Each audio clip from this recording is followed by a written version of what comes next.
Почитувани граѓани, почитувани представници на медиумите. Денеска цел ден имавме можност да слушнеме како се договара да се преврти трактор меѓу Дебарца и Охрид, како се договара сообраќајка кај Кичево. Актуелните носители на листи на ВМРО ДПМН се тоа. Кошмарот од кој што излеговме пред 3 години демне шанса да се врати. Ете нови потврди за опасноста за која што зборувам.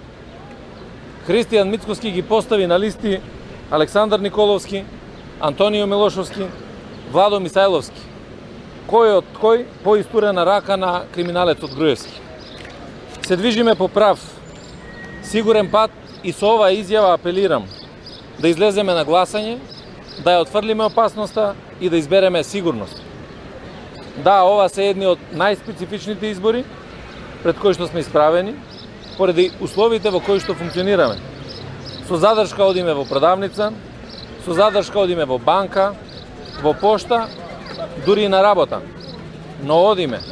Затоа е во прашање нашата екзистенција. И излегувањето на избори е една таква потреба. Затоа што се во прашање животот, здравието, екзистенцијата наша, на нашите деца, на фамилијата дома и иднината на државата. За да продолжиме да живееме сигурно, во сигурна држава, ние едноставно мора да излеземе на гласање и да гласаме за Социјалдемократскиот сојуз и коалицијата Можеме. Покажавме дека можеме да се справиме со здравство.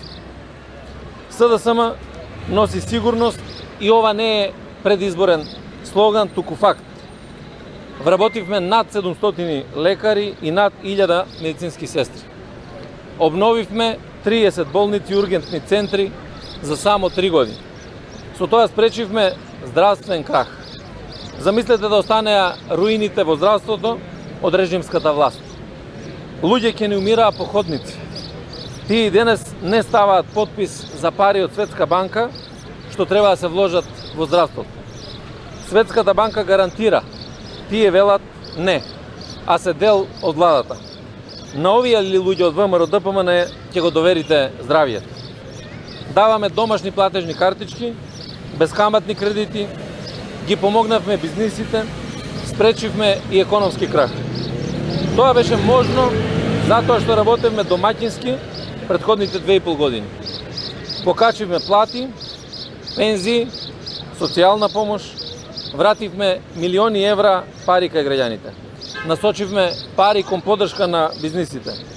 И сето тоа додека ја стабилизиравме државата на меѓуетнички план, дома, со концептот едно општество за сите и на меѓународен план во регионот и светот, со помирувањето со соседите, членството во НАТО и отворените перспективи за членство во Европската Унија. Од ВМРО ДПМН на се противеа. За нив, се што не е тендер со провизии во лични джебови не е добро. И најважно, денес се живее во слобода. Никој не планира семејства во Ендек, да не тегне за уши, не гаси лифтови на баби и дедовци, не удира бокцови во фаца на жени, не прави монструозни планови за намерни сообраќајки, не става пломби на бизниси, не се заканува и не уценува млади луѓе со партиска книжка за вработување. Денес има грижа за сите. Многу сработивме, можеме и повеќе и подобро. Но тоа е можно во осигурена држава, со затворени билатерални прашања, со осигурен идентитет, со осигурено членство во НАТО и перспективи во Европската Унија и со развојна економија. Почнавме и треба да продолжиме по правиот пат. Гласот за СДСМ на овие избори е глас за безбедната сигурност, за економската сигурност, за екзистенцијална сигурност, за политичка сигурност. Гласот за ВМРО ДПМН е глас за дестабилизација, за хаос и опасност по сите основи. Сите протоколи за заштита на здравието на гласачите се донесени и гласањето е безбедно и ве уверувам во тоа. Знам дека ќе постапиме одговорно. Ќе излеземе на гласање, ќе избереме број 3, коалиција Можеме за сигурност.